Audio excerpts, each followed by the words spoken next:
I'm on the light.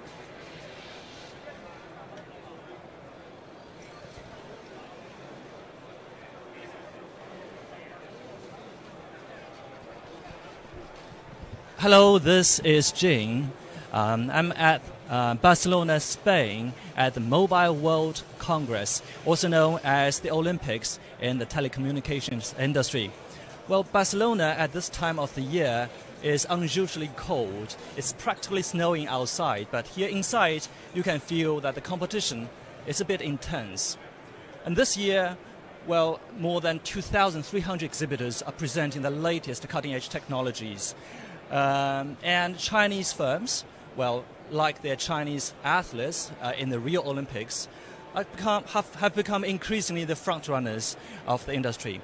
And Huawei, the telecommunication giant, has just won 8 global mobile awards yesterday. And here we are at the main booth of Huawei. And this is actually the largest booth in the entire Congress, covering area of about, well, more than 6,300 square meters. And today we are very pleased to have Ms. Joe Kelly, who is Vice President of International Media Affairs of Huawei.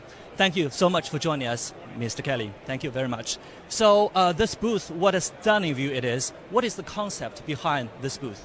Well, you know, Huawei is a communications technology company. We aim to bring better communications to people all over the world. And what we're showing here is how our technology, our communications, our innovation can help create a better world, a better life for people, better business for businesses through better connectivity, better data, some new and very exciting things like 5G. So many people will know Huawei as a device company. Maybe they use a Huawei smartphone. Can we just have a look at some of our new products? Because we don't... The technologies that you're most eager to show us. I'd like to show you our new laptop, a new market for us. I'd like to show you some of our devices. And then we'll talk about 5G, which is the next generation of mobile, which is going to transform how we all live and work. Well, very look forward to that. So we can start with what most people know us for is smartphones. And here we have the Huawei Mid 10. It's our flagship device. Very high quality product. Fantastic camera. 2 lenses from Leica. Maybe the best picture quality of any smartphone in the world. Was launched towards the end of last year. It's our new flagship product. And it has artificial intelligence built into the product itself. So when we take a picture of a person, the AI will optimize the image quality because it's a portrait. If we're taking a photograph on food, and we know that all the people in China love to photograph their food, it will also adjust the settings so that it makes your food look as good as it possibly can. It pays a lot of attention to local customers. Absolutely. So that's our smartphone. We're very well known for smartphones. Less well known is our laptops. So it's just a year since we launched our first laptop. This is the second generation. It's called the Midbook X. It has, for the first time, a touchscreen. So you can control your device using your finger on the screen. Beautiful product. Very lightweight, very high, very powerful. And you can see we have very narrow bezels. The gap between around the screen is very small, so you have more screen size. Very bright, beautiful quality. And many people say, but I want to do webcams. Where's the webcam camera? And if you come a little closer, you can see we've hidden the webcam camera just here. So if you want to do a webcam, you can turn it on. If you don't, you can turn it off. So this is our new laptop. We've also launched some new tablet devices called the M5. Again, very high quality products, beautiful design, lightweight, very long lasting battery life, so that we can watch videos, we can surf the internet, do what we want to do for longer between charges. So this is some of the new products we're introducing here at MWC. For the tablet, we've also got a pen. So if you're artistic, you can use the pen rather than your finger to create images on your screen. So this is some of our consumer products. Just mind your back. Let's now go and have a look at 5G, because 5G is going to change everything. So what does 5G mean for companies like Huawei? So 5G is the next generation of mobile communications. Today we're in the era of 4G. 5G is going to fundamentally transform what we all understand by mobile communications. Three very fundamental points. The first one is significantly greater speed. So 5G will offer consumers speeds of up to 10 gigabits per second on their devices, which is lightning fast. Maybe just as important is 5G will offer the capacity for many, many more connections. You know, we're coming from an industry where we connect people to people, then more recently people to the internet. But now we want to connect everything. We want to connect our cars, our homes, and 5G will have the capacity for 100 billion connections, so that we can connect all of our devices to the internet. I know this has been a long road for companies like Huawei, from 2G to 3G to 4G and 5G. And now Huawei is practically at the front runner of the industry. So how do you see the opportunities ahead? So, 5G is important for everybody. Huawei, as you know, we're an R&D company, an intellectual property company. We began doing research and development into 5G in 2009. In 2018, we now have 30 pre-commercial trials running in different parts of the world, across Asia, across Europe and in the Americas. This year we will implement some of our first commercial contracts. We've always talked about 5G being a 2020 technology, but the standards are ready, our technology is ready, and the demand from the telecoms companies is real. We probably are at the forefront of 5G. It's an industry-wide initiative. It's a global initiative. For Huawei, it's the next generation of what we do. But 5G is also, for people like Huawei and for consumers and for businesses, it's a platform. So the next question is, what can we use 5G for that we haven't done before? And hopefully as we walk around, I will give you some ideas in terms of where the world is moving to on the back of 5G. Can't wait. So let's first come and have a little look. Because of the sheer speed possible with 5G, we can do much more. We have higher capacity on our networks. This is a little exhibition to show the immersive nature of the communications you can have with the speeds possible with 5G. So this guy is going to, I guess, take a shot at the football. You can maybe see the cameras around. It's going to give a 360-degree view if you just watch through the camera. I think he needs to improve his kicking skills. Oh, that's better. So this is only possible because of the sheer bandwidth and capacity that 5G will bring, that maybe previous generations of mobile broadband weren't quite able to deliver. What is the key role that 5G plays in this?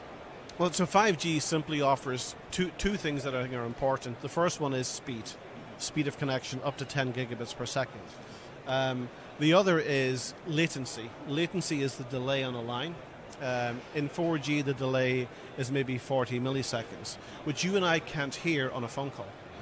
But if you're in a self-driving car being controlled by a 5G network, 40 milliseconds is probably unacceptable. We're aiming for less than 1 millisecond with 5G. The relevance is if you're driving your car at 70 miles per hour and you have a short delay of 40 milliseconds, your car will move 1.5 meters. For safety, that might be too long. So the latency improvements, the shorter latency, will also enable a whole new series of applications, from remote medicine to robotic manufacturing controlled using a 5G network with zero delay, or practically zero delay. So it's a whole new world for us. But it's not just about mobile. Huawei is we support 46 of the world's top 50 telecoms companies. They've got an interest in fixed line telecoms as well, so what we use at home. And in the same way that we're making improvements in the mobile connection, we're also making improvements to fixed line or fiber or copper connections. And here at the exhibition, we're hosting many of those telecoms companies to come and see our view of the future. How can we help those guys transform their businesses, create new services, be more profitable in the future? It's quite a challenge because I assume fewer and fewer people will watch TV at home, right? In China, most people seem to watch. I live in China. Most people watch television on their mobile phones. In other parts of the world, the television is still important. It's about entertainment. I mean, how we choose, which device we choose to use, really doesn't matter anymore. Whether it's a mobile phone or a tablet or a laptop or a television in the corner of the sitting room. But it's not just about television. We're moving into the world of smart homes.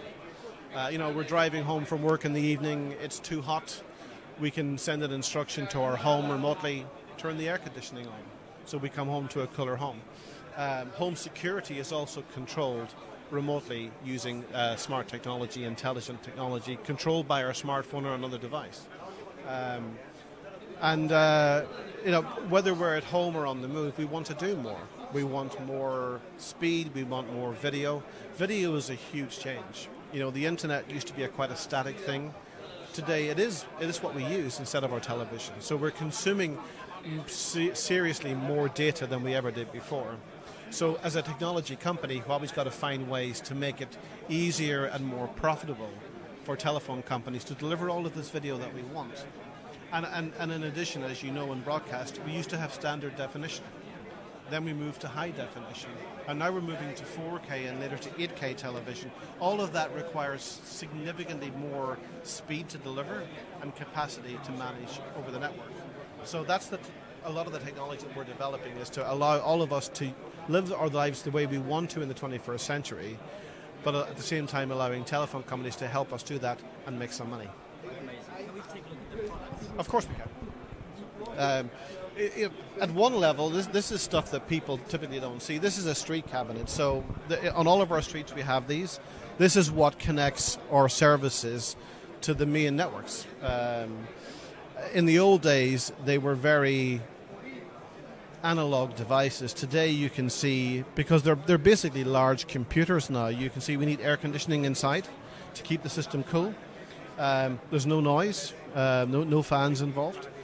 But this equipment is very important because this is what connects our homes and our mobile phones to the network so that we can communicate around the world, access the internet, access video wherever it might be stored in the world.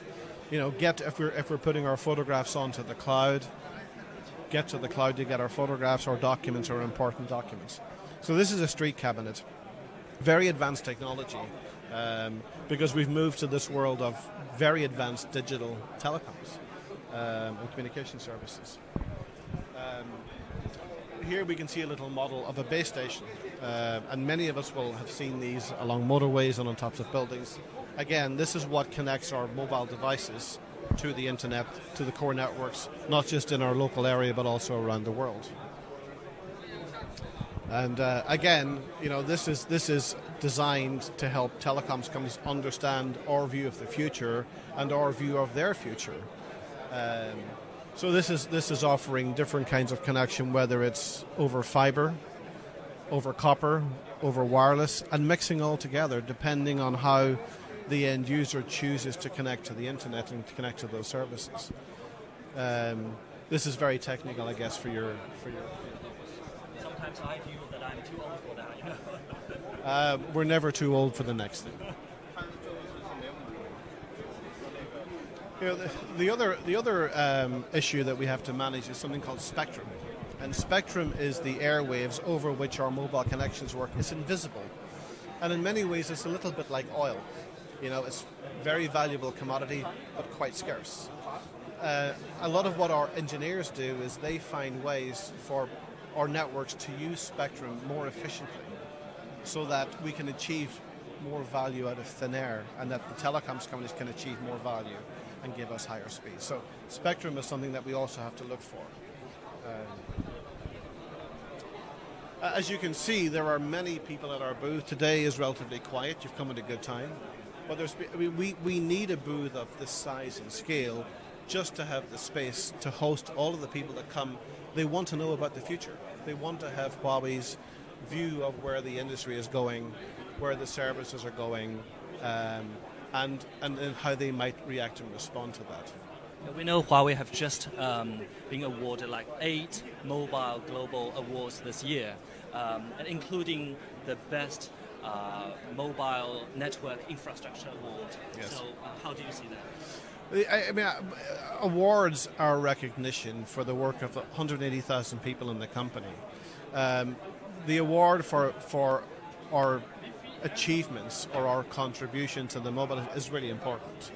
I guess it recognizes that Huawei is one of those companies that doesn't accept that what we have today is ever good enough. We're continuously pushing the boundaries, looking to deliver more, looking to deliver better. So it's a matter of huge pride to the company that we're acknowledged by the GSMA for our achievements. We've also won awards for our products.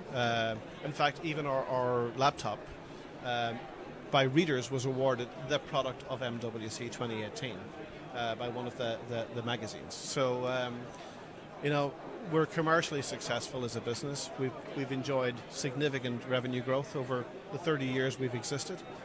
It's also very nice to be acknowledged for what you achieve as well. It's great for the people. That's quite amazing. And we understand that Huawei is not only a company that working for the residents in metropolitans, but also in less developed areas and countries. So what is that you can tell us about? The economics of telecoms mean it's easier to deliver services to people in big cities. Economies of scale apply.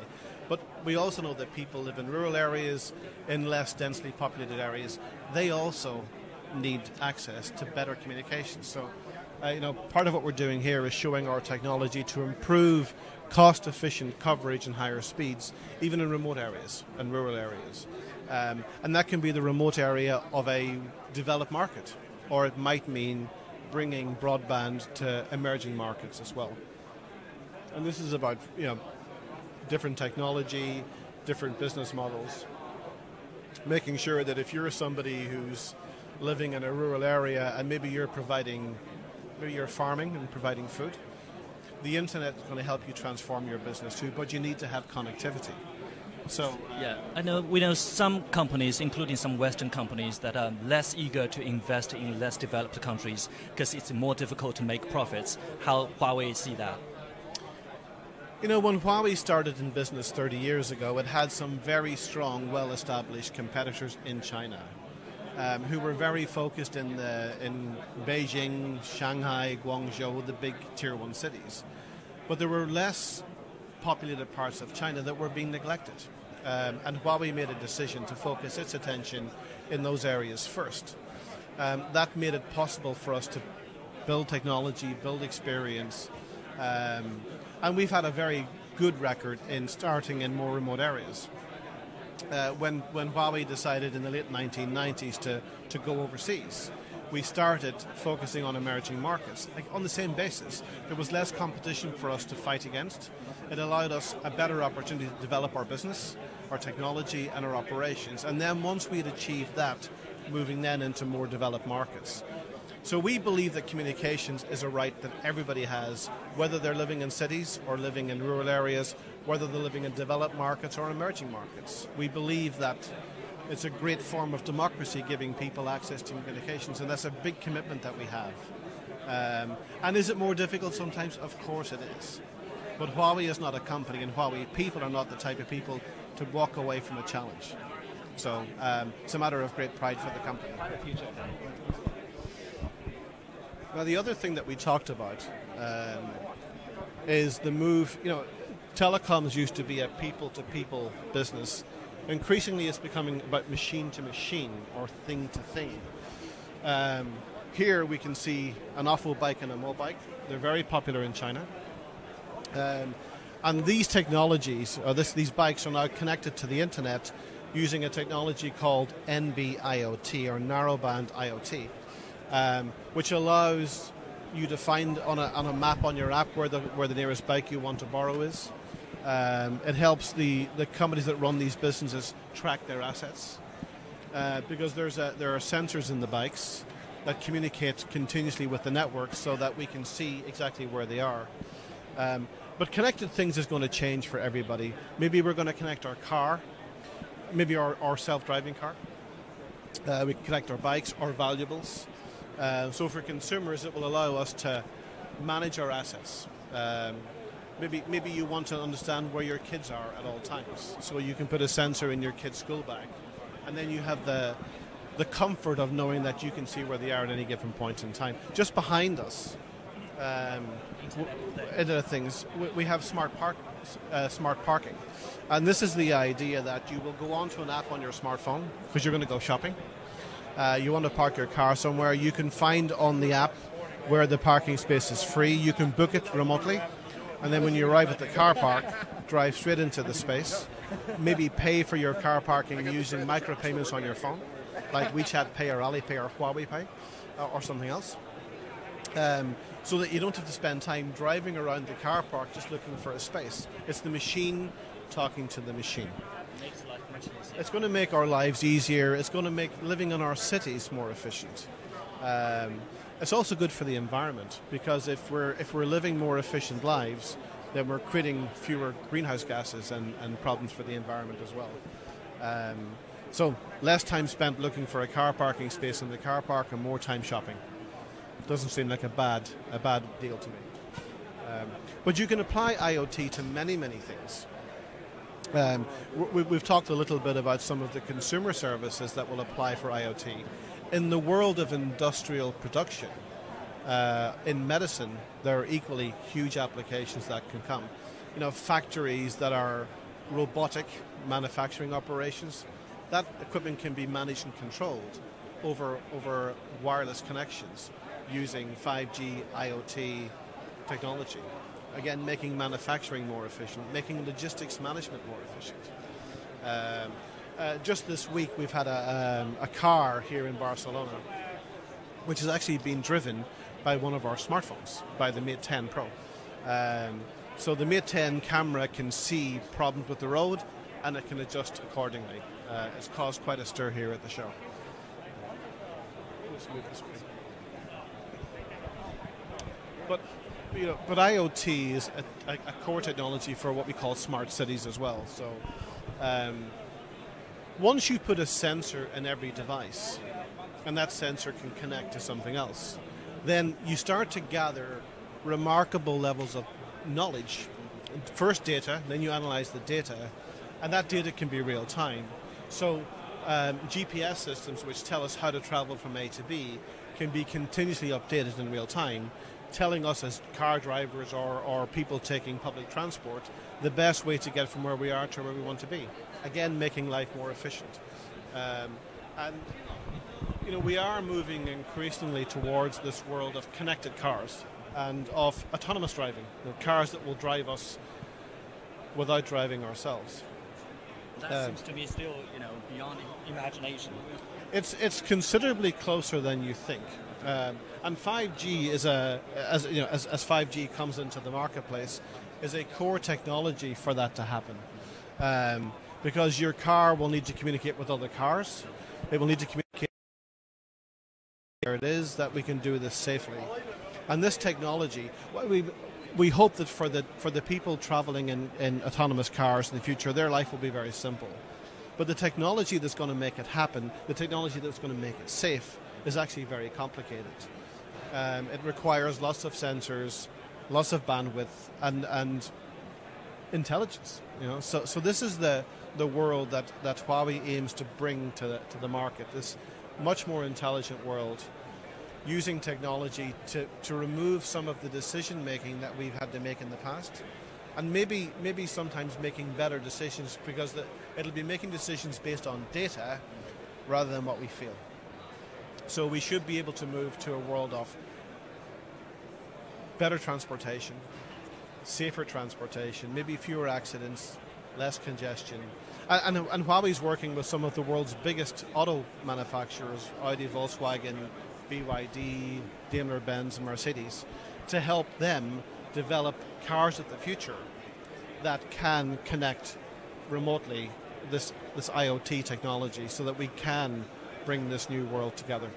Well, I think 5G really offers so many new opportunities that beyond imagination. So what do you see Huawei in 5 or 10 years? Huawei is. Last year we had $92 billion of revenue worldwide. In 5 years we would expect to be a bigger company than we are today. We think that our role becomes more important. Historically, if you look at industries like banking or retailer or manufacturing or transportation, that's their industry. And they typically have an IT department that helps them do that. As we look into the future, we think all companies will be IT companies that happen to be in financial services or retail or manufacturing. So the role of technology becomes materially more important for all of us. And if that is true, then the role of companies like Huawei becomes much more important to how the world works and operates. It's kind of an exciting world. It's a new era for all of us. The changes may happen slow. Some will happen very quickly. I think most changes will happen for sure more quickly than people expect. We are seeing an acceleration year after year on the pace of innovation, on the pace of change. You've been working for Huawei for 5 years, and you've known the company for much longer time. Yes. So how do you see Chinese companies like Huawei, how it will help shape the coming era of 5G? So, the first thing I'd say is I have been working for Huawei for 5 years in Shenzhen. Huawei's not a Chinese company. We are a company that was founded in China, in Shenzhen. We're a company that is headquartered in China today, but we're a global company. Today you'll find Huawei in 170 countries. Today, about 40% of the world's population will use Huawei technology to communicate. Some will know they're using technology from Huawei because they have a Huawei smartphone in their hand. But for many people, Huawei will be invisible to them. Somewhere in the network that they use to make a phone call, send an email, surf the web, whatever they do, will be Huawei technology. As we move into the future, we will become more of a global company in a global industry. And in many ways, we hope we can make the world a smaller place because of the better understanding we have from each other, by better connections, better education. No longer will you have to go to a university in your hometown. Universities will be available online. We'll be able to access the world's best professors, lectures from the best brains, just by going on to the internet. And that's kind of the role that Huawei sees itself playing, is that to bring more people together, give them a better experience of the world, give them a better experience through better technology, make our lives as citizens more interesting. Maybe some of the boring tasks in life can be managed by the technology in the future, giving us more time to do more interesting things. We think we can help enterprises become more efficient and deliver better service. If you think about today, if you go to the bank and you sit in the bank to do something, you wait for a long time. We've moved into the world of remote banking. There's more progress we can make there. Universities offering remote lectures. The world's changing, and Huawei's core to that. But that is so much a promising future that we look forward to.